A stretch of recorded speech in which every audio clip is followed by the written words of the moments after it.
Welcome to Positive Filter with your host, Philip Wilkerson, a podcast that focuses on friends, family, health, and career with a little self-help around the way. Please join me in this journey for self-improvement, and I hope that what I have to share will make you a better person, thus making the world a better place.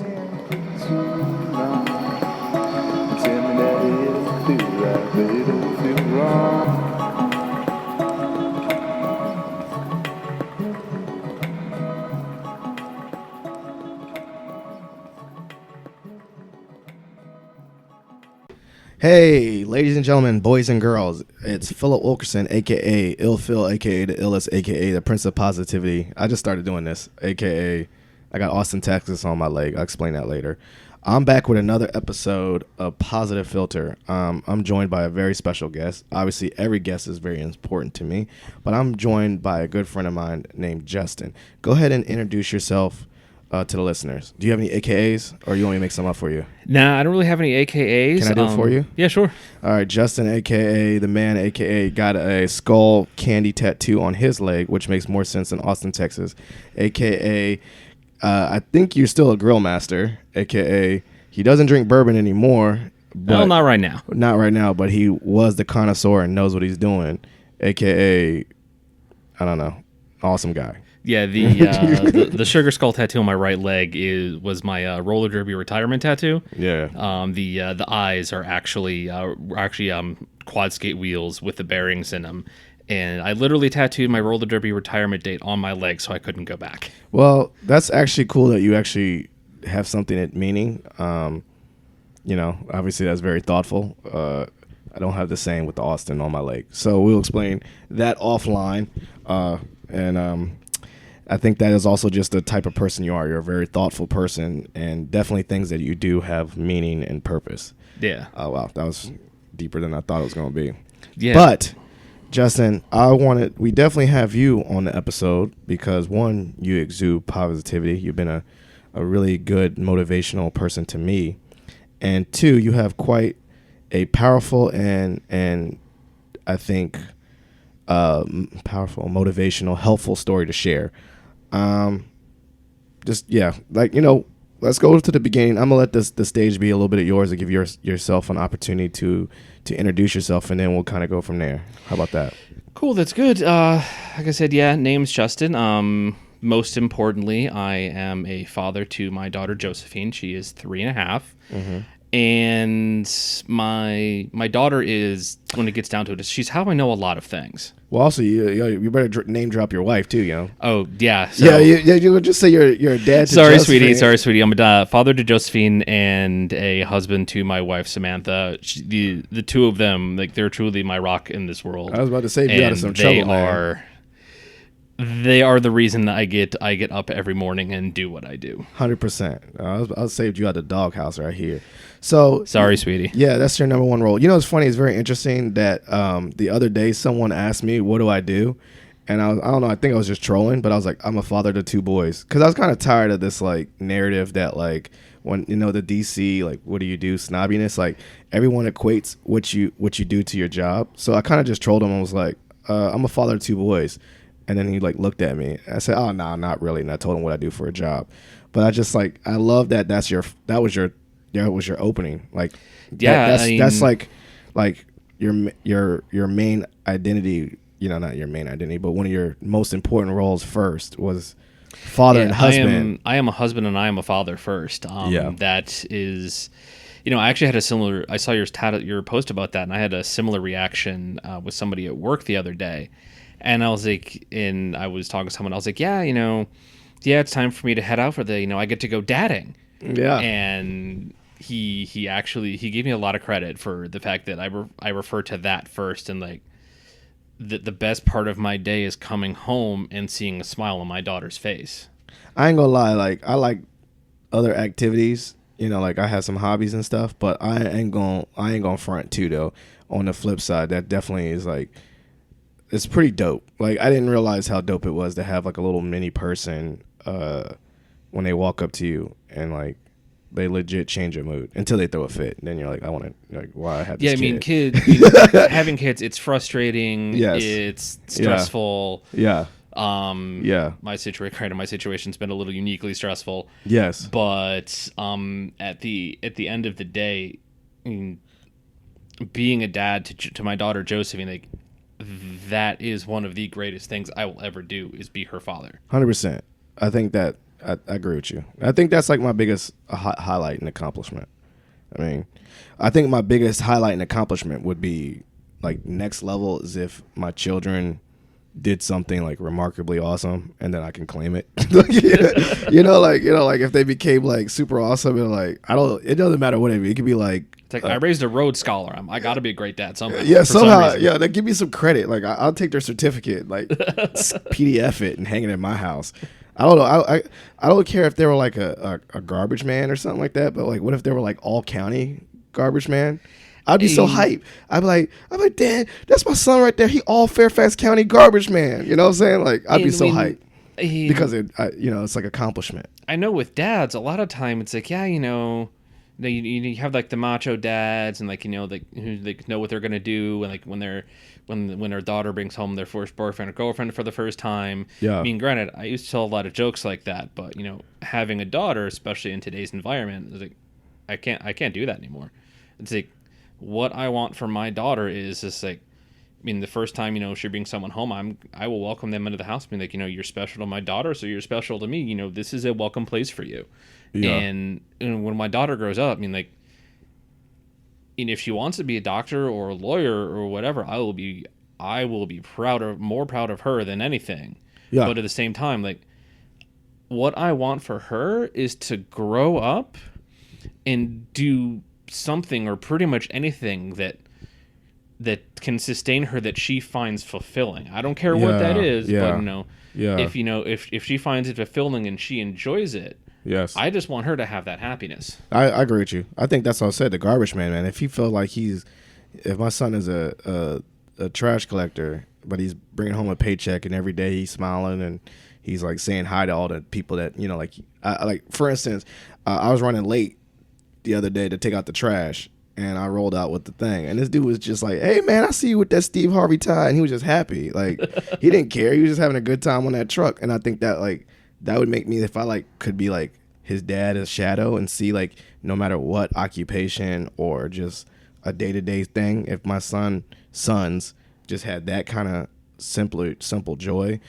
with the little caveat that I don't want them to be like super blissful and then like living in a cardboard box smiling. Like, I like, please live happy and have a smile on your face, but be able to take, like you said, take care of yourself, or if you can't take care of yourself, like be with me, and like in my home, but at least somewhere where you're living a decent life. That's kind of the overall arching thing about it. When she gets older, finds something that's fulfilling and gives her meaning and puts a smile on her face every day. And how could I want anything more than that? Yeah, for sure. You won. You already succeeded. You know what I'm saying? I think you already kind of succeeded if you had that mindset before you even go into it, because then like you can't really set yourself up for like ultimate disappointment. Because if, like I said, like if you have these set standards that they had to do this to make you a happy or proud, and then they don't do that, like obviously you'll be disappointed. But if your standards of what would make you proud is simply their existence or their happiness, then I think you got a good standard. I mean, there's still going to be some obstacles. Like if they're not happy, you might be upset. And then you're like, what did I do wrong to not make them happy? Which I think at which point you'll have to like reevaluate that. Even some people have ownership of their own happiness. Mm-hmm. But I would say if that's the case, then I would say, what am I doing or contributing that can help this situation or not, to aid them in their own pursuit of happiness, if that makes sense. Yeah. Does that make sense? Like, cause like what if they're not happy? That's not a reflection on me being a good dad. But what is a reflection is that if I was the caveat of their unhappiness. Yeah. Like that makes sense. Yeah. I mean, I just want my daughter to grow up in like a safe, happy, and loving environment, and I couldn't ask for anything more than that. Oh man, we kind of went on a random tangent about happiness. A little bit. Yeah, so let's pull it back. So we've been trying to, this has been a podcast in the making. I think legit, even when I started this podcast, back in 2017. I was like, man, I gotta get Justin on the episode. Yeah, I was going back and looking through the first outline email I sent you, and I was like, oh man, 2017. Did wow. Did it say 2017 on there? It said 2017. I mean, I'm not gonna lie. Like, you were one of, like, when I said I'm gonna do a podcast about positivity and happiness and overcoming things, you were like legit. Like, I think I have like a little notebook. Like, you were like one of my like first 10 episode outlines. Like, I was like, I'm gonna have to connect with this dude. Yeah, I know you've had way more than 10 episodes. Yeah, at this point. Point, but I think I'm almost at 100. I'm nonetheless honored that I was. Yeah. And then I would troll you. like he would say, "What's good?" I said, "What's good with you coming on my episode?" Yeah, dude. Yeah, but not even gonna lie. Life is busy, and I'm not saying I trolled you in a mean way. I trolled you because, honestly, I think that your story and the way that you go about life deserves to be shared. I think that it was totally in line with my message of Positive Filter. So I definitely am so happy that it don't matter if it was, my first year, third year, fifth year, I was going to get you on this podcast. But with that being said, I want you to share, like, episode is about, we had this outline. We kind of went different ways about what we're going to talk about. But I think essentially the main root of this is, how do you take care of yourself when you're going through an extremely stressful situation? And I think that I was able to share with you times where I was going through a really stressful situation, because I looked at you and you were going through, I would say, a way more stressful situation than me. And then the way your demeanor, the way that you approached it, the way that you tweeted about it and shared statuses with a sense of humor, it gave me a new outlook on, if he can go through what his stressful situation is with this outlook, I need to reframe and try to WWJD, but that's not Jesus though. You know what I'm saying? But it was helpful. And I think that also what we said is, we haven't really seen each other in person in quite some time. But I would say, I was thinking about that. I think the last time I saw you in person was at some park with some kids. It was either that or I think it might have been when your youngest was born, and I was bringing you over some food. Yeah, but that's a while. But at the same time, I think what I would say is that your messages online, your encouragement via text, your encouragement via distance was just as authentic and helpful to me as seeing you right now face to face. And that also speaks to the power of connection, regardless of distance, and actually opportunity to see each other face to face. Because I felt like that was just as helpful and authentic as having someone. I believe in pen pals. You know what I'm saying? That there's such thing. But we got on a caveat. The real root of this is being taking care of yourself and doing what you need to do during stressful situations. So can you, obviously you got so much you can share, but whatever you want to share with the listeners. There's a lot to share, but a lot of it I think really gets down to, and if all of the Positive Filter listeners out there, I mean, if they only take away one thing from this episode, is that sometimes you have to take care of yourself, if for no other reason, so you can then take care of other people. Yes, so for sure. It took me a long time to get to that. It took me a long time to truly internalize that, and it's something that I will always work on. Like, I could always improve. Yes, but I mean, sometimes you do need to take care of yourself. Now we're probably way deeper in the episode. Do you mind sharing with the listeners what tough situation or situations that we were referring to that gave me or gravitated to me, that you were still upbeat or still having this attitude regardless of what you're doing? So can you share that story with the listeners? So on or about 9 January 2016. Okay. And important date to keep in mind is my daughter was born on January 12th, 2016. My wife went into labor at 23 weeks 4 days gestational age.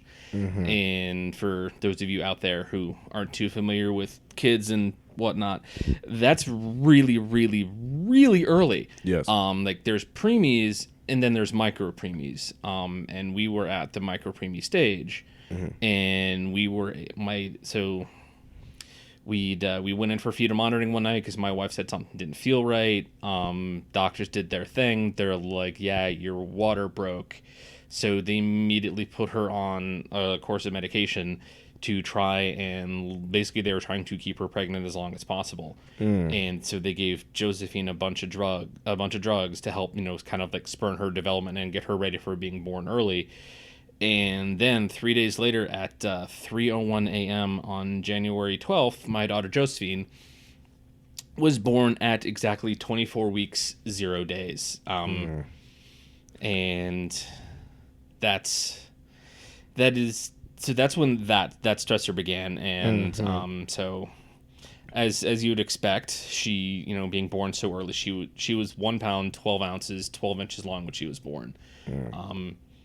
One of the first things I ever did as a dad was sign all of the paperwork and admit her into the NICU at our local hospital. Yeah. And and what started then was the odyssey of having a kid who's hospitalized for what turned out to be 407 days in 2 different states. Yes. Yes. And getting my daughter to where she is today. And for the listeners that don't know, they weren't like behind closed doors sharing this journey. They made a group. They invited my wife and I to share in their journey, to if they needed support. But it definitely, you and Sam were very transparent when you shared your journey. Like you would share that you had good days, you would share that you had bad days. I would say that Sam was a really good writer about it. She wrote really thoughtful posts about it, about like just vulnerability. Like today's a good day, today's not a good day, and celebrating the good days and actually just being vulnerable on the bad days. And quite honestly, I already told you this on the phone. Like when I look at those posts, it was like not to say my life is better than anyone else's, but you helped me reframe what I should be grateful about. You also helped me reframe that if you can, even write and articulate what is the good day, that was really, very powerful. And so you said 2 states. So tell for the listeners, Josephine was born in Virginia, right? So, Josephine was born here in Virginia, and her kind of 30-second elevator speech is that, like I said, she was born at 24 weeks, 0 days. Your lungs really don't finish developing until like the late 30-week stage. And a lot of the measures they took to save her life when she was such a small preemie were actually horribly, horribly damaging to her lungs. And so we were in the NICU here in Virginia. She was she was growing, she was getting bigger. We were checking off some milestones, but then we kind of hit a point where we stopped progressing, and we were backsliding a little bit, and our doctors weren't sure why, and they weren't quite sure what to do. And so you're like, well, I was hoping to bring my kid home soon, but she's not doing better. I mean, and what had really happened is she essentially outgrown her lungs. She has what's called bronchopulmonary dysplasia or chronic lung disease, so she was literally getting too big for her lungs. So like her body was spending so much energy trying to breathe. I mean, her hair stopped growing. We look at early videos and we could just see her struggling to breathe, and it's because she literally did not have the lung tissue to support her. Yes. And so around that time, some of our nurses were like, like she was a 5-month-old. I mean, she was literally too big for NICU, and they weren't quite sure what to do. Like, have you thought about the PICU? Like, What's PICU mean? Pediatric intensive care unit. It's basically the ICU for kids. Gotcha. And they're like, well, we're not really sure PICU's the right place. And one of our doctor mentioned, yeah, there's this program at Nationwide Children's in Ohio, in Columbus, Ohio. Actually, I forget if hearing about Nationwide was something my wife discovered or if one of our doctors mentioned it to us. Well, either way, we had a discussion with our medical team. We're like, hey, we know there's this program in Ohio. We know about it. We're going to go check it out. And one of our doctors mentioned to us, there's another program at Children's Hospital of Philadelphia. Yes. Like, it hasn't been around as long as the program at Nationwide Children's, but, it's something to consider. So in the space of 3 days, we drove to Columbus, Ohio, toured the program there, and we were there. We're like, this is really great. We love it here. We think this is a great place. We think this is the right place for Josie, but being good parents, you want to do your due diligence, and you're giving your kid the best. Like, due diligence. We'll go to CHOP, we'll look at their program, and just we can make an informed decision. Yeah. And we went to CHOP. We met with and the nice thing about the Children's Hospital of Philadelphia, it's one of the first children's hospitals in the country, and it's associated with the University of Pennsylvania Medical School and UPenn. Yeah, it's associated with UPenn. And Ivy League. Yeah, my brother went to UPenn. They got some serious brain power up at that school. Yeah, dude. For sure. Yeah, some of Josephine's doctors they're like, wow. I'm in awe. How many of the little initials they have behind their name, like MD, D, and all these extracurricular certificates and all that. Yeah, and it's and you look at these people and you talk about their research backgrounds and why they do what they do. Yeah, and you're like, wow. Do you feel dumb? Yeah, I'll take.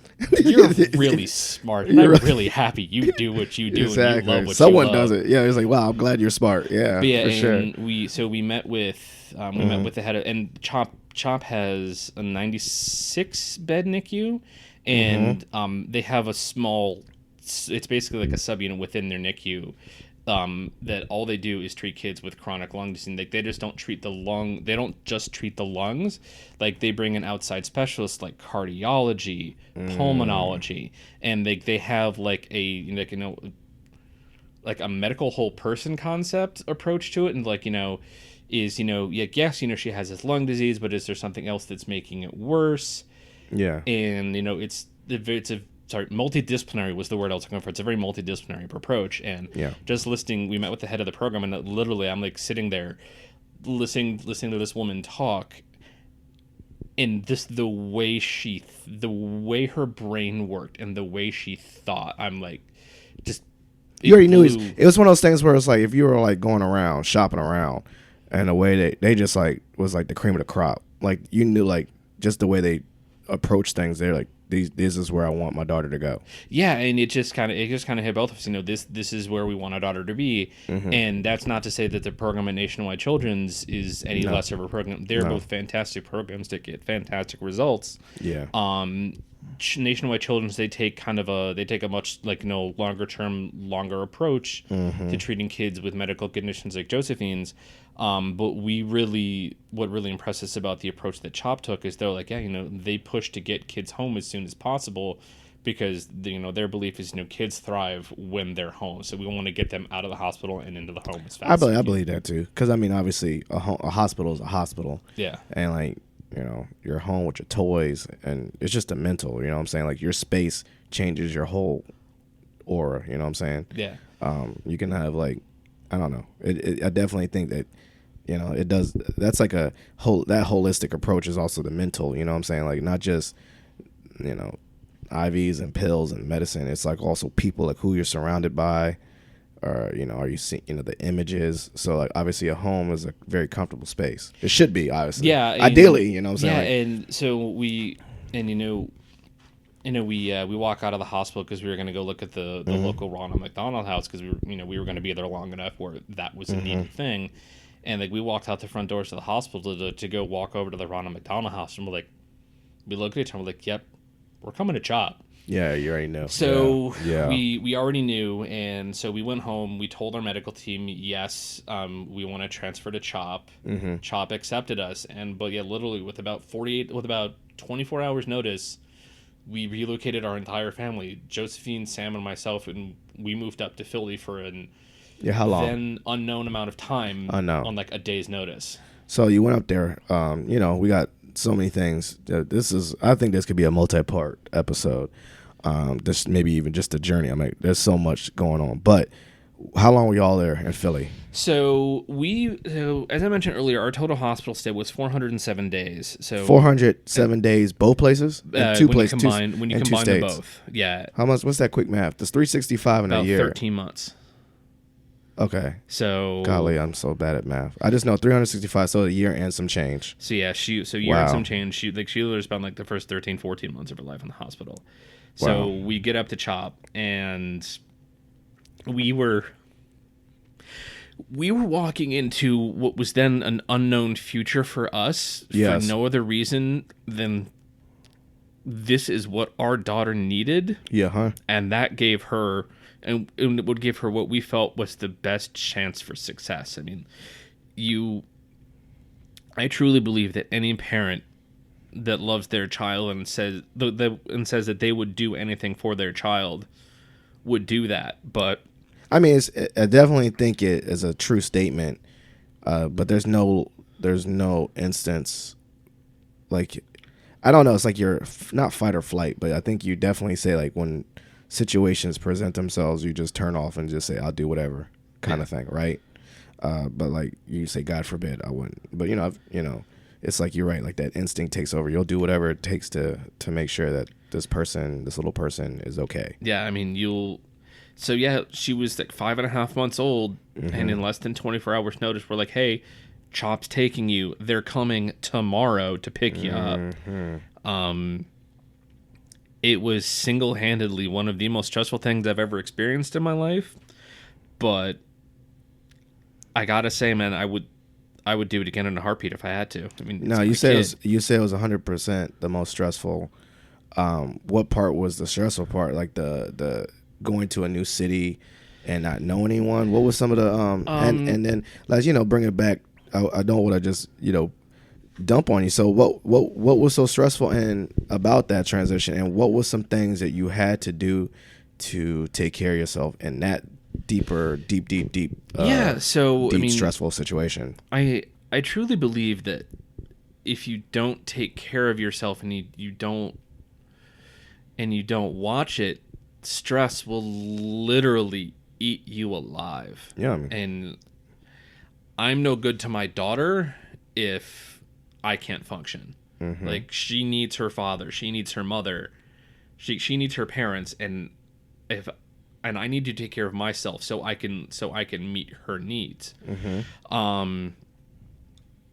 So I mean, so what would you? So you're in a new city. You're in Philadelphia. So Philly, and you realize you got to take care of yourself. What was some things like what was Josephine needs me, but also I need to do something for myself. What were some things you were doing in Philly to take care of yourself? So some of the things I was doing in Philly. So when CHOP really tries to take care of like the whole person concept, they would take care. They had stuff for us to take care of ourselves as much as they had what we needed for Josephine. And the NICU down there, has a psychologist that's attached to the NICU for the parents and the families. They're like, yeah, your kid being in an ICU, it's incredibly stressful. Then so they made sure to have stuff that you could do so you could help relax that stress. And the psychologist in question, I haven't seen him.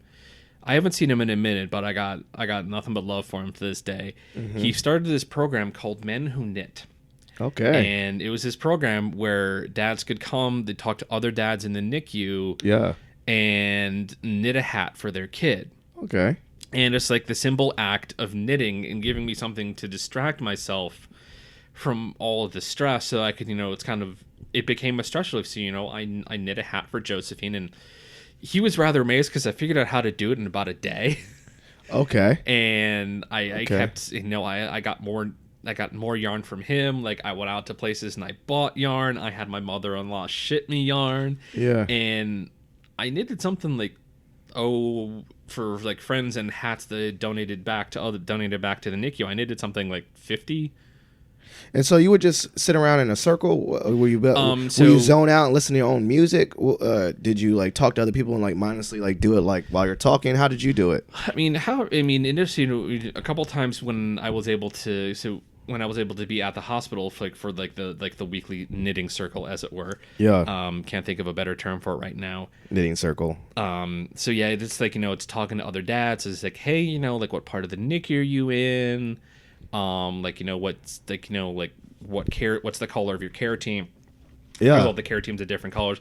And it was I think a lot of it was really designed to show dads, yeah, hey, you're not alone in this. It's like, yeah, I know that's the biggest thing ever is about loneliness, especially in isolation and stressful situations. So like a connection to that.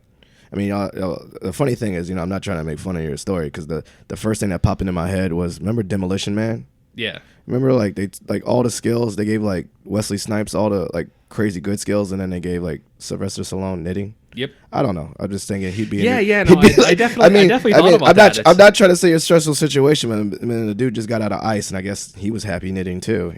And yeah, it's. I mean, I found this like like the repetitive motion of like knitting and like creating something. True.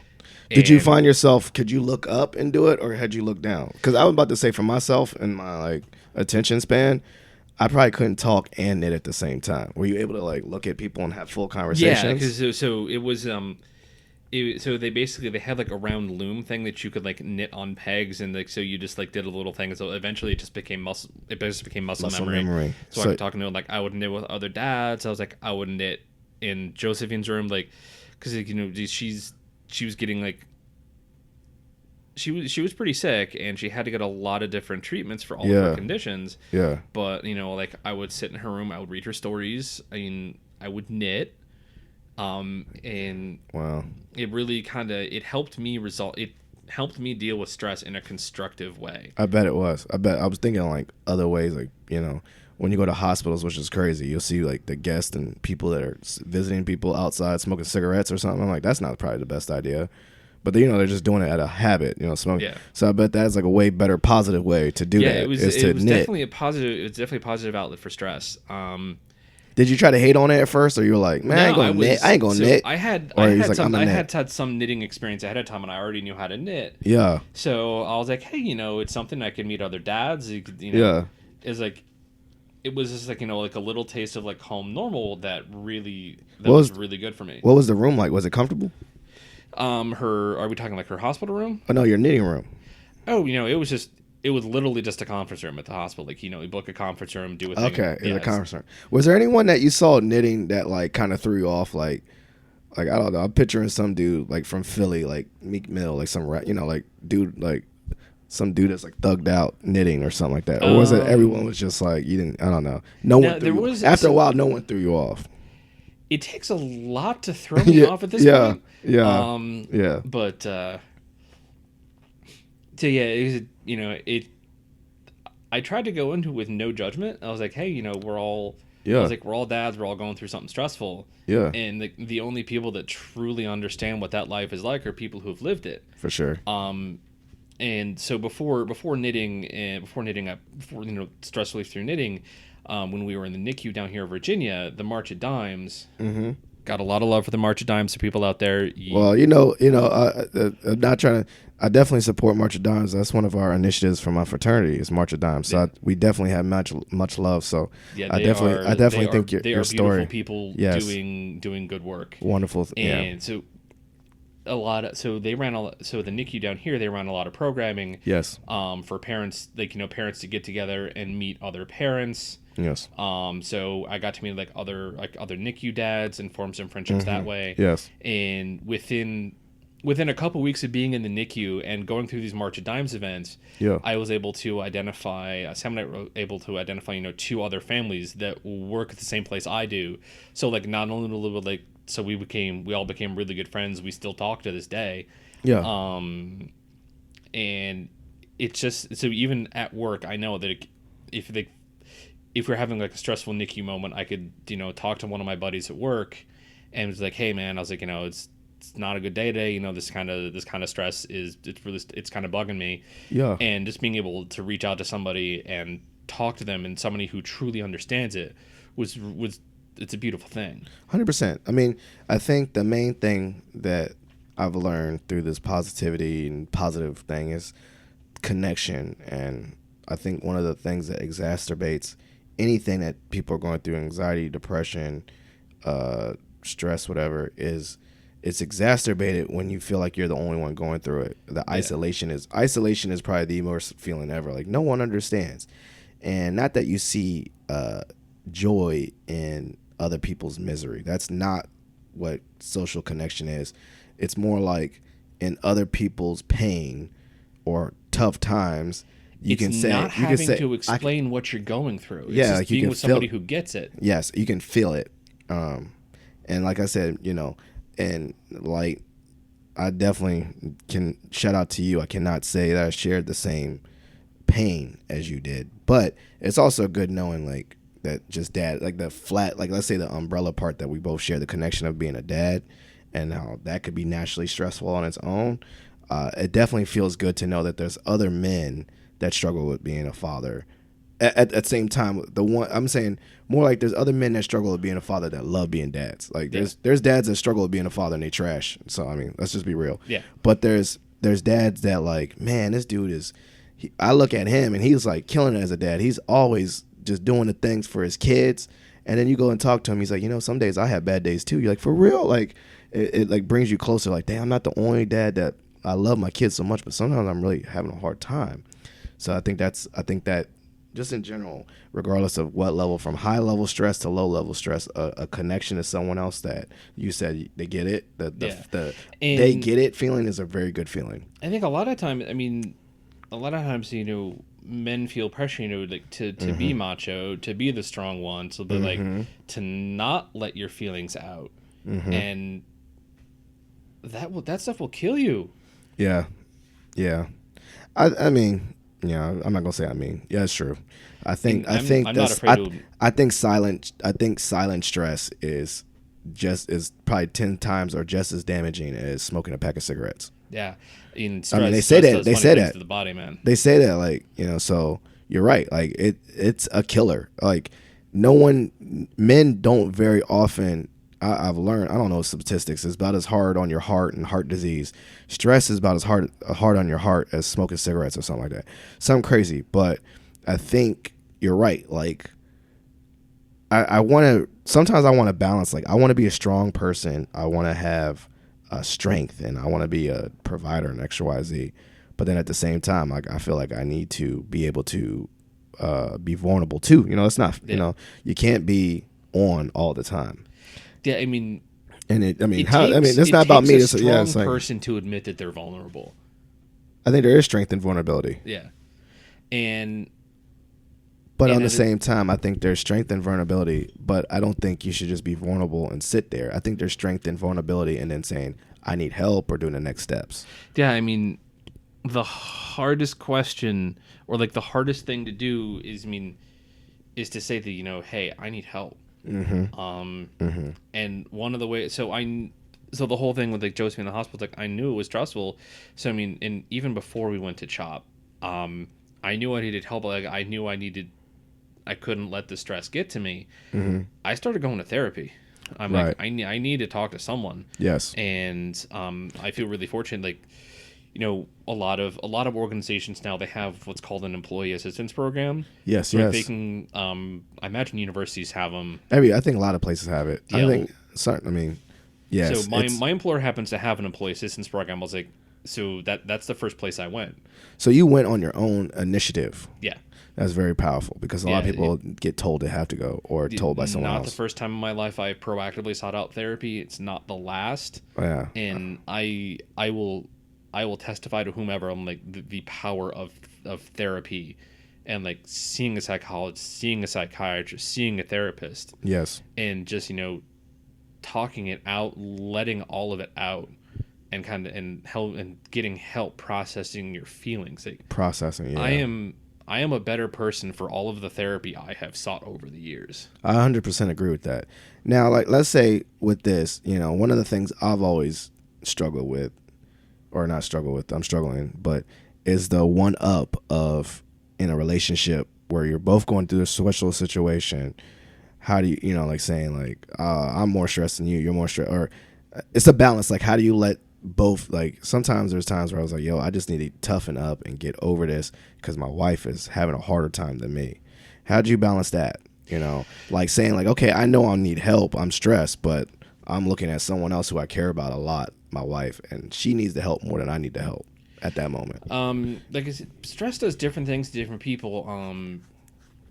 And for my wife and I, a lot of it, I think for us, was being honest with each other with what we needed. It's like, you know, hey, I need help. I need to go do this for me, or, and like one of the you know, as we got into this, you know, this stressful thing, we're like, you know, might have been like, you know, like once a day, and like, you know, like once a week, less, more.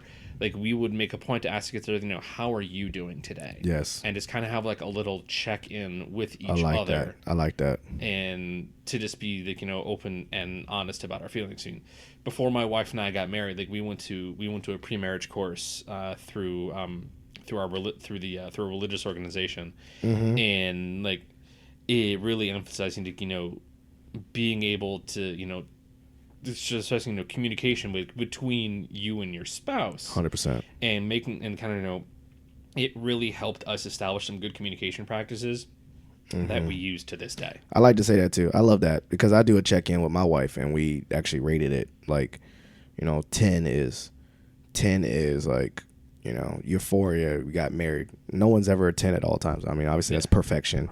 And then like 1 is we're gonna get a divorce, you know, like that's extreme. And so obviously we made it a plan like to really check in, and we're never getting below a 4, you know, like 4 is pretty bad, you know, for us. And so we don't do it every day. Like, what are we? We're 10, we're not, whatever. But we do just randomly say, yo, how are we doing? Are we like an 8 right now? Are we like a 7 right now? We're doing pretty well, and I think that's good. I think that check-in is good. And then if we say, yo, I think we're not doing so, we're at a 5 or something. I don't know, just make it up. Then we're not going to just say, okay, we're a 5. That's it. We're going to say, what can we do? What do I need to do? What do you need to do? It's being open and honest about your needs with each needs with each other. But also taking proactive, like not only just checking in. I love therapy. Because I love it too. I do therapy. I love all these things to take care of yourself, but also love that, like, after I'm doing this, what are some tangible actions I can do to make it better? I'm more of an action person. So, for instance, after we check in, I say, yo, what are we? And then she's like, we're a 5 or something. I'm just throwing out a number. I like to say, what can I actually do? Like, rather than just talk, like, what can I actually do to get us better? I need you to make sure that you take out the trash on your own without having me to tell you. Okay, thank you. You gave me something tangible to do. I need you to make sure that you put the toilet seat down. Yeah. You know, I still don't do that. But, like, tangible action, like, what can I do? And then I'll do it. That helps me. I don't know. Does that feel the same way with your check-ins? Like, after you checked in, like, I'm not doing so well, but you say, okay, what can you do? What can I do for you? What can you do? You know, I like to say, what can I do for you to make you feel better about us? Yeah, I mean, I think for me, it's like, you know, would it be better if I proactively did this? Or would it be helpful for you if, you know, I know you need to go do a thing. Would it be helpful for you would it help you do that thing if I did this, and this? I like that. I like that reframing too. I like that. Would it be helpful? I think that's a good way to reframe it. Yeah. Would it be helpful if, and then you actually ask questions.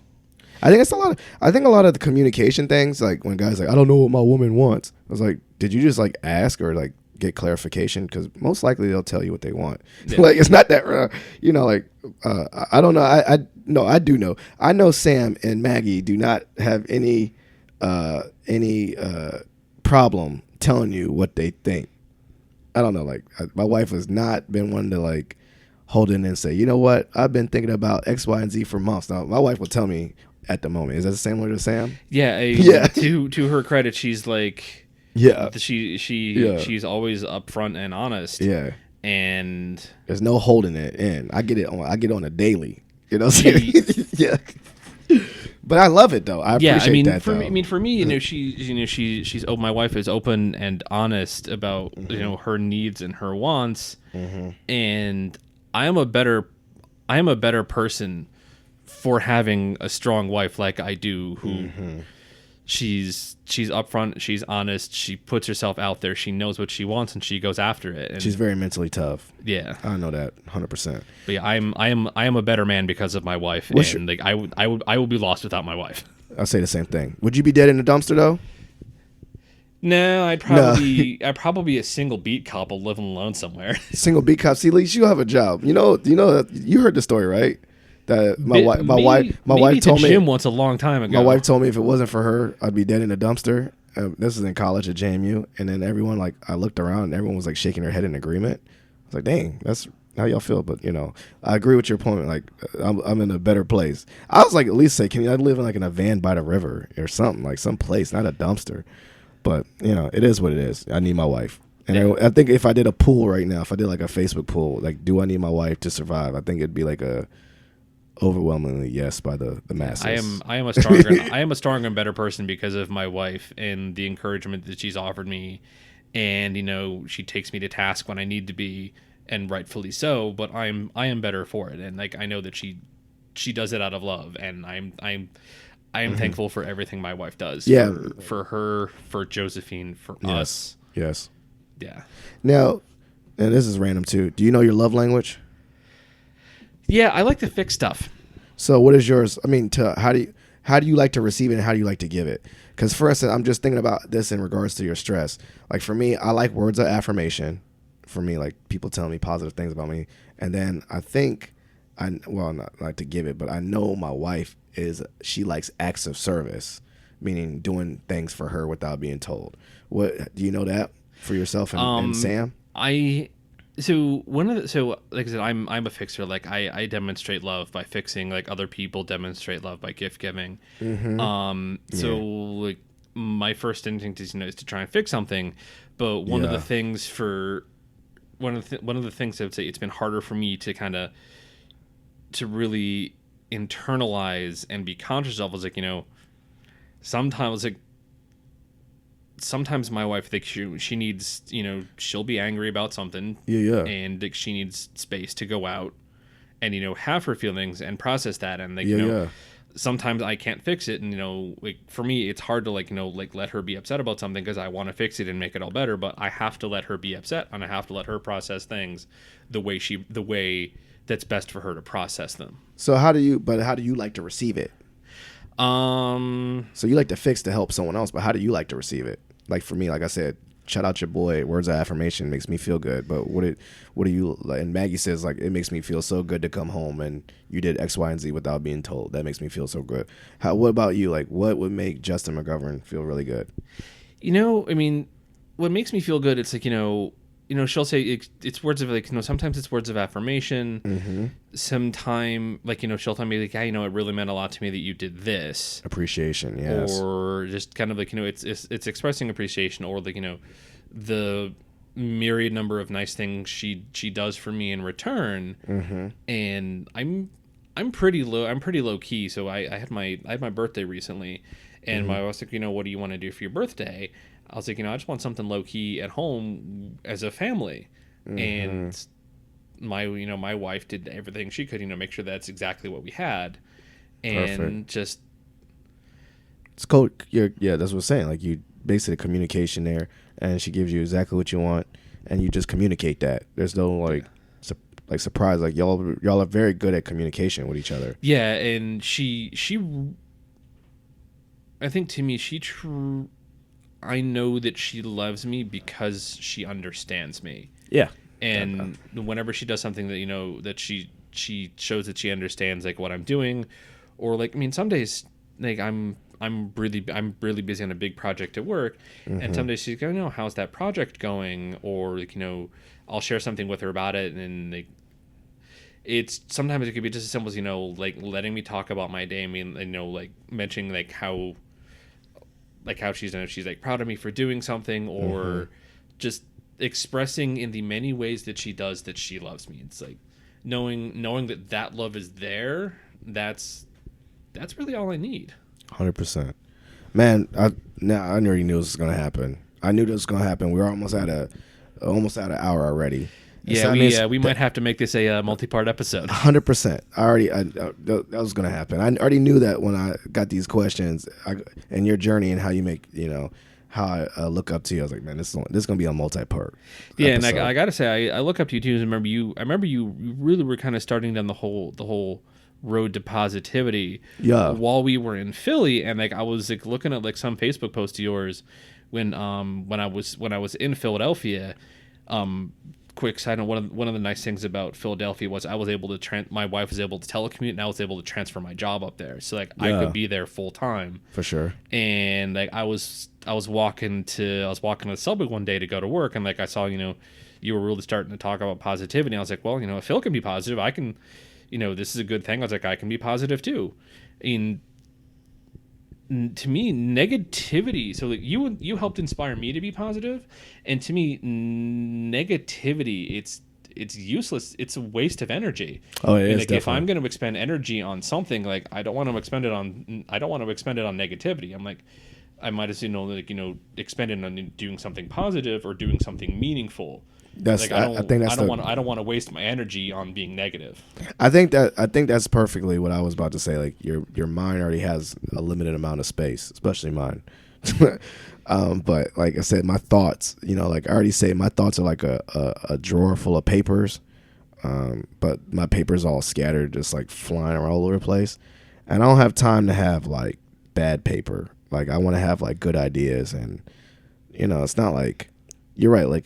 I allow myself to have negative emotions and feelings and anger and sadness and all that stuff. But then I always try to think, okay, what can I do and take this and flip this?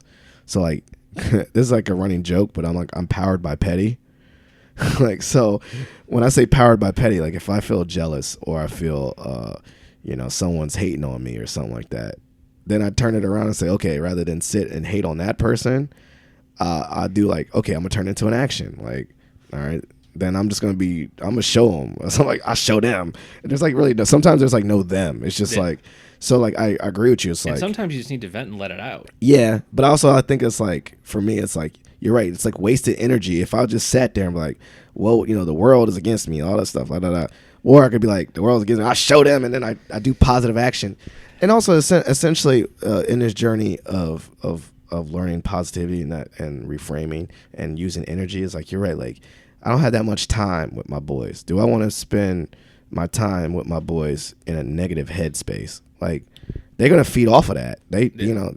Legit, kids read your body language. If you're not smiling, going, hey, they're going to be daddy's mad or something. I don't know. So it's I gotta bring that energy and output, because my kids are sponges of that output. Yeah, your kids... They're sponges of the output. What you put out, the kids just soak it up. Yeah, the kids... Not even kids. People are a product of their environment. 100%. And your kids will feed off of you, and they'll pick up good things as much as bad things. Yes. So... Yeah. You notice concurrently this positivity this movement, even when I was going through a really hard time, the podcast started essentially 2017, but it was really core because of going into the throes and feeling like a really good father. It kind of started in April 2017, so Bennett was 2 years old at that point. Mm-hmm. So I felt over time, it's been a long time coming. I shared it on the episode that I lost one of my good friends at GW. Yeah. And she kind of got me started on the Ill Feel Awards and all that extra stuff about appreciation of people. And then it just kind of just took off from there of just really, really diving into this, I don't know, I don't want to say it's a movement or anything, but just this idea and this thought process. I think that's what it really sparked, this thought process. Yeah, it's who you are. You were a positive person, and you were putting that out into the world, because you get benefit from it. It benefits other people. Yeah. You should be the good that you want to see in the world, and you are living that. Well, I think you said that too. I'm not gonna lie. It's not a selfish reason. You said you get a benefit for yourself. I feel good. Like if I help someone else, it makes me feel good. So like, the sense of altruism or something like that. It's a little bit of a well-being thing. Like the way that you help others, it gives you kind of a feeling of sense of purpose and joy and happiness because you feel like you did something that's meaningful. Like if you help someone else and they did something, like I said, if my kids turn out to be awesome, then I feel like I did my job, and that makes me feel really good about myself. Yeah, I mean, when one of the, I think it was it was either like a Facebook memory or like something I initially emailed you when we were like first starting to plan the podcast, and it's this the kind of quote like I came up with. I keep coming back to. I'm like, like there's moments where like you're plagued by self-doubt, and like you're like, am I going to be a good father? Yes. And I'm like, I'm worried, like I'm getting like wrapped up in the anxiety and the worry about, am I going to be a good dad? Like, will it be good enough? Am I good enough for this? And I think the quote was something along the lines of, I was like, for my daughter to look up at me and smile like that, I must be doing something right. 100%. 100%. I mean, yeah. I mean, I hate to say it, but half of the job is just being there, like we already can see, and not just stereotypically, certain dads, are not in pictures, but quite honestly, if you're in the picture, that's half the battle. Then if you're showing up every day ready to do the work of being a good dad, then you're like more than half. I mean, that's just something we got to do a part 2. I don't even know where we ended. Technically in this journey, we only did part 1, technically finishing in Philly. So we got to do the part 2 of post Philly, but we'll do that in another episode. We haven't even touched some of the main parts of Philly yet. But, so we still got Philly's trash, man. It's like, okay, just joking. Like my line brother's from Philly, so I got love for him. But the Eagles are trash. Okay, just joking because two of my line brothers like. Okay, I like Philly. I just can't really hate on them too much. Philly's a good town. You like Philly? Yeah, Philly. I mean, do you like Philly? I do. More than DC. See, Philly and DC are different. Yes, they are. They're very different. I mean, Philly, it's a city. Yeah, it's a lot of history. It has like long-standing neighborhoods. Yeah. And I mean, while you get that to an extent here in DC. Yeah. DC reinvents itself every 4 to 8 years with administration changes. So. That's it's such a fluid town at times. And people come here from all over the place. I don't think people really like gravitate from all over the place to Philly. I think that's like New York. New York is mad transplants. DC is mad transplants. LA is mad transplants. Philly, I think, is Philly, right? Yeah, I mean is that a true statement? You got people that live in Philly their entire lives. Yeah, yeah. Philly, it's a very chill, laid back place that with so laid back. What you talking about, the Eagles fans? What you mean laid back? Well, I'm just saying Philly in general. yeah. You find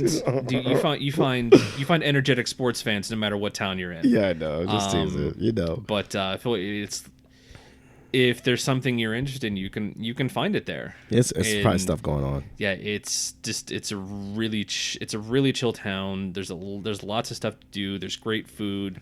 Okay. There's great museums. I mean, because a lot of Josephine's medical care to this day is driven out of her specialist in Philadelphia. Like we go up there like every 3 months. Okay. For checkups with her specialists. We're going up there again in like 2 weeks or less.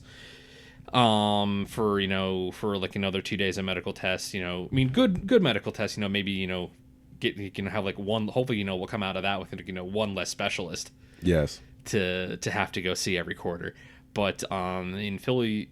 So you have a special attachment to the city now. Yeah, it feels like home. Like it feels like home. Okay. I was kind of familiar with Philly before because my brother used to live there. He went to Penn Med, so I went up to Philly. I went up to Philly a lot, but I have a connection to the city, and it's a vibrant place. There's anything you want to do, you can do there. Okay, so this is the part called Shot for Shot. You get to ask me a random question. Anything not related to this, and I get to ask you a random question. Do you want to go first or I'll go first? You go first. All right. You watch Pokemon? No. Okay, I was trying to think of something. Okay. Though about Pokemon, I'd say when we first got to Philly, it was right when Pokemon Go came out. Yeah. I was like literally watching grown adults play Pokemon Go walking through the hospital. Okay, no. I ain't even lying, dude. Wow. I mean, I do play Magic, though. Well, at least I used to. So I'm going to get into D&D later. I'm actually going to play my first game, so I'll tell you how that goes. I love role playing games, but I've never played D&D. Okay, that's a surprise too, because I thought you didn't know about all that dice and the D20s and all that stuff. I gotta play. I'll teach you. I'll debrief after I play my first game at D&D. I expect to see a podcast episode about it. Yeah, I will. Maybe. Okay, here we go.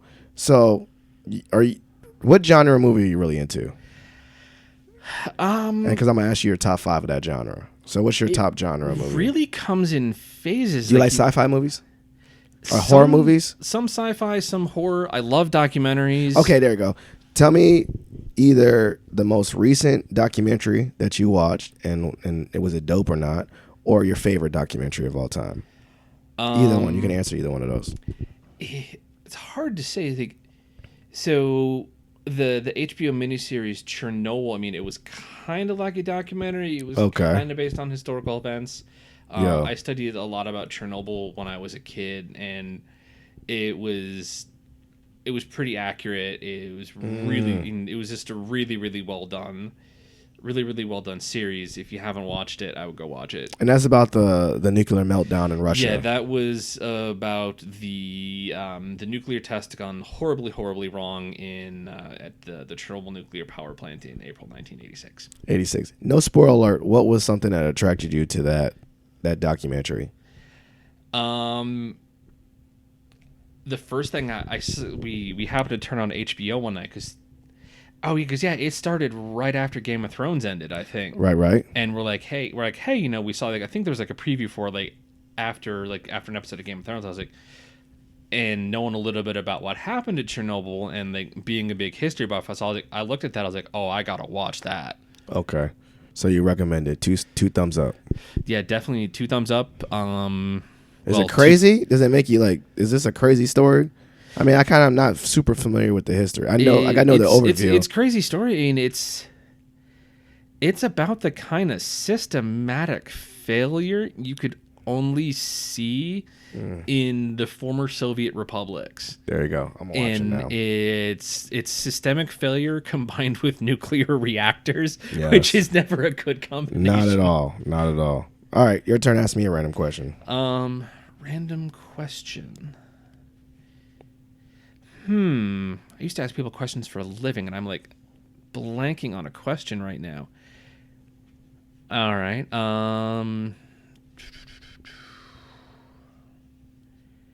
If you could get any one person on the podcast to do an interview with them, and then possibly give them an Ilfil Award if they were deserving, who would that be and why? Well, this is funny because it's like the same question I've asked on every episode, so I might be consistent with my answer.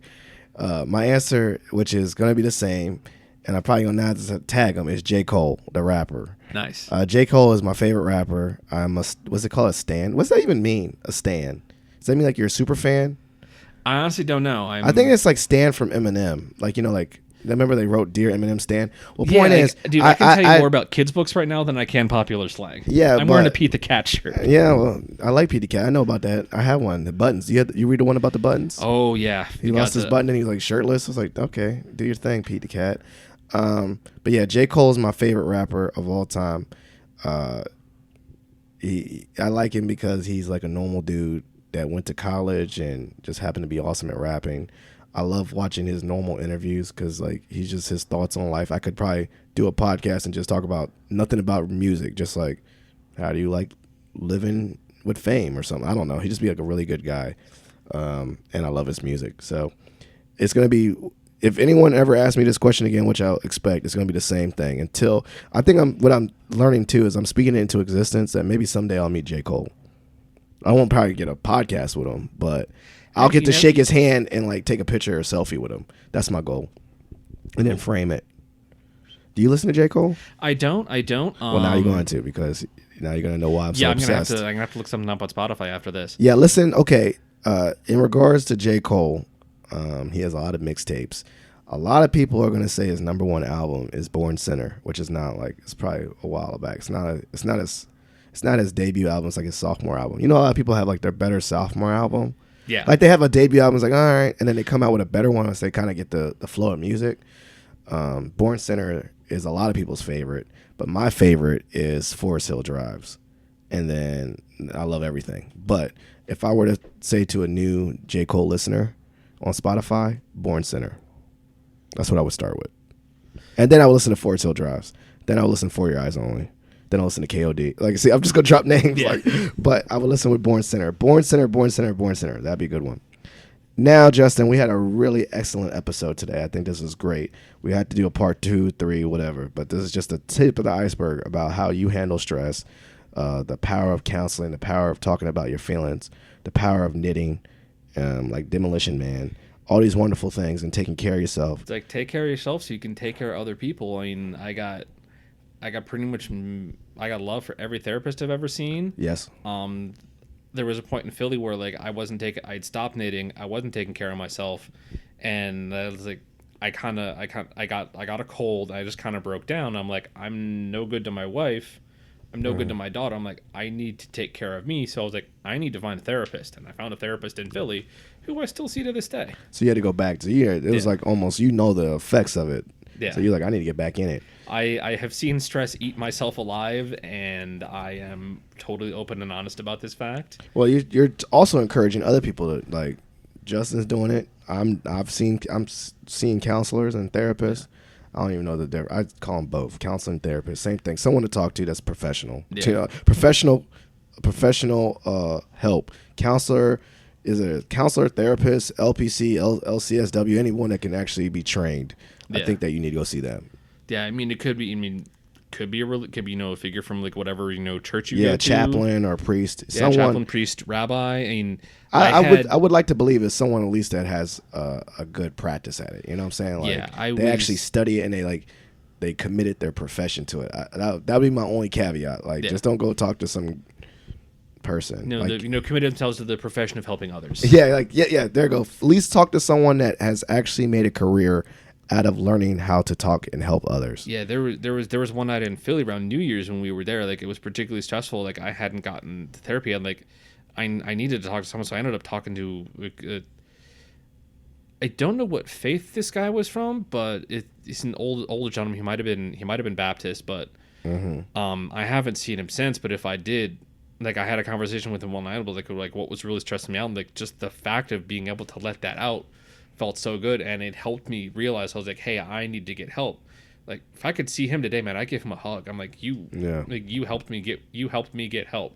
I think I'm indebted to you for that. They learn it. I mean, it's an actual, when people say that they, that's why I always think the helping profession, it's a service to the world, is that, but it definitely needs to be taken seriously. Like, you need to be trained to do this. I think that, shout out to everyone that actually goes through master's or graduate programs where they actually commit to learning how to help others, because it's not something that you do lightly. It's a very serious profession that has a lot of real benefits to the world. Yeah, and there's a concept in Judaism. Forgive me, anyone who's Jewish out there. I am not the world's best Jew. It's he who saves one life saves the world entire. And like, even if you only save like one person's life, like, what do they go on to do? Like, do you save someone else? Like that's like Schindler's List, right? Yeah, that's honestly, that's where I got it from. Oh yeah, that's from Schindler's List for real. Yeah. Oh, I was about to say, like, Ben Kingsley towards the end of the movie talking to Oscar Schindler right at the end of the war. I mean, that's a legit statement. Like, he didn't know, he was just helping people, but he didn't know how many generations of people he helped. So this is a great time, on that positive note of helping other people and changing the world. This is the platform is yours. Shout outs and plugs. I already know we're gonna plug March at Dimes. Shout out to them. I'm gonna put them in the show notes. But anything that any person or organization or cause that you want to shout out, please let me know. And also tell if it's March at Dimes, please follow up with me, and so I can put that in the show notes to show them some love, and so that people that are listening to this episode can do some further research. So are there any shout outs and plugs? Shout outs. Dude, first I gotta start with my wife. Yeah, you better this time. I love you. Like, yeah. I am a better man and a better father because of you, and I'm grateful for everything you do for us and for Josephine. Terms of specific organizations, March at Dimes, they do good work. And if someone wanted to go out and find find proof that there is an absolute good in this world. I mean, times are stressful. There's a lot of bad energy in the world right now. A lot of bad stuff is happening. If you want to find proof that there is still good and honest, pure good things in this world, go to a Ronald McDonald House. Okay. We lived in one for 8 months. And so they are proof that there is still good in the world. Like, for us, it was a place to stay, and it was food, and it gave us, like, two things that we didn't have to think about in a time that was incredibly stressful in our lives. And I will always be grateful to the people at the Ronald McDonald House in Philadelphia. So, like, volunteer at a Ronald McDonald House. So cook them, like, go in there, cook breakfast, cook a dinner.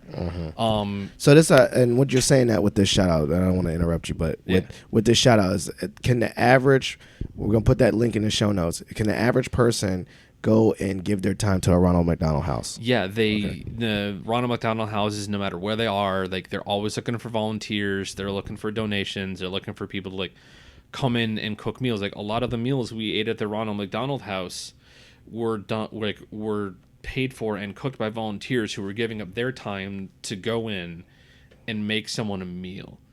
And so, like, some of the families we met in the dining area at the Ronald McDonald House, they're our friends to this day, and it was like the simple act of creating an opportunity for someone to sit down and have a meal and talk with people who can, like, sympathize and understand their situation. That's huge. And there's Ronald McDonald Houses all across the country. There's 3 here in DC. They depend on the kind action volunteers like that, and, like, like donating food, donating time, being a volunteer at a house. Or one of the big things at the Ronald McDonald House in Philadelphia for us was Wednesday nights, because Wednesday night, you had therapy dogs come in for the kids and the parents, and, like, it was just it was like, however many minutes on a Wednesday night, go back to the Ronald McDonald House and just be able to, like, pet a dog and do something to feel normal. Like, anyone who can give time or money to something like that absolutely should, because the people who get it know what it means, and even if they don't say it, they don't say it to your face. They truly appreciate that gift. It's excellent. So we're going to put that in the show notes. We're going to put March of Dimes and just overall organization or volunteer link, I guess. Is there a link for volunteering? We can put, I'm happy to put in a link for Ronald McDonald House here in Virginia. Yes. We can do Philly. I'll look at the kind of, like, overarching, like, Greater Ronald McDonald House Charities organization. Excellent. And to see what they have on their website. Excellent. And obviously we want to use this podcast to also bring awareness to places, the actual in the show notes, ways that people can help and make a better impact. So Ronald McDonald House, March of Dimes. Thank you so much, Justin, for being on the podcast. Obviously, let's not make it another 3 years or whatever it was, because you had such a great story to share, which is not even the tip of the iceberg of what the story is to share. But I appreciate you so much. And obviously, as I said earlier multiple times, I look to you and your energy to get me motivated to continue to do what I'm doing with this podcast. And just also, I think about, I got to finish this episode. I'll be talking forever, but I even laugh. Half of the times I look at your Facebook status and I do the laughing face, because you're just so funny about how you talk about poop and stuff, and how you just, not your poop, obviously. Yeah. But just how you just... Never in my life did I imagine that the act of my daughter pooping would be, like, the forefront obsession of my life. Yeah, just the way. Baby girl will not take a dump in a hospital. Yeah. Like, she was in a hospital for a couple of days. Like, we were giving her Miralax, all kinds of stuff. Baby girl would not poop. Second she walks in the front door, poop everywhere. I'm telling you, it's that house. But point is, I think the energy that you put out, even if I haven't seen you in a while, I feel like the energy you put out, and just being really available for texting and calling and just being a nice person has been really helpful for me. So I appreciate you. And you have been likewise helpful for me, man. Thank you. Thank you for the chance to appear on part 1 of however many. I mean, it's about 20 parts. I don't know, man. I'm about to. If you can't make it here, I'm gonna figure out how to call you in because I'm gonna have to continue to do this. But yeah, we got to figure that out. Yeah, I gotta get and my tech. one more shameless plug. If your fraternity ever wants to volunteer to Ronald McDonald House, even if it's cooking a dinner, let me know when. I'll show up. Okay, so you heard it there, Theta Rho Lambda. I mean, Theta Rho Lambda also already does the March of Dimes thing. So we're going to try to next year match our goal and make sure we raise some money for March of Dimes because we hit a goal of this year, 2,500, but we're going to try to surpass that. But I'm hearing it. If it's just me wearing my letters at the Ronald McDonald House, I'll be there. Cool. Okay, you got one person. Yeah, and anyone out there in Positive Filter Land listening to the podcast, you can call me out on this. Kind of like Phil called me out on, like, it's not scheduled a time to podcast. Call me out. We'll make it happen. Oh, why don't we do this? Not even my fraternity. Why don't we have a Ronald McDonald Positive Filter Ronald McDonald meetup? Meaning like if you're a listener to the podcast, we're going to organize a day to just do it together. More than one person come and help at the Ronald McDonald House. Yeah, I think that'll take some organization, but I think that's what I'm saying. We should try and make it happen. All right, I've retired from planning something, so maybe someone that's more organized. But Justin's very busy, so somewhere out there, if someone wants to volunteer to organize us and round up a couple people to do something at the Ronald McDonald House. Okay, never mind. I'll try to figure out how I could do it. Yeah, we'll figure something out. We'll have some more text messages. We'll figure it out. Okay, well, this is a great episode. Thank you so much for being here, and we did it. We're out. Thank you for listening to Positive Filter, a podcast that focuses on family, friends, career, with a little self-help along the way. If you enjoyed this podcast, please share it with your family and friends, and like the Facebook page, Spreading Positivity of Movement. Thanks for listening.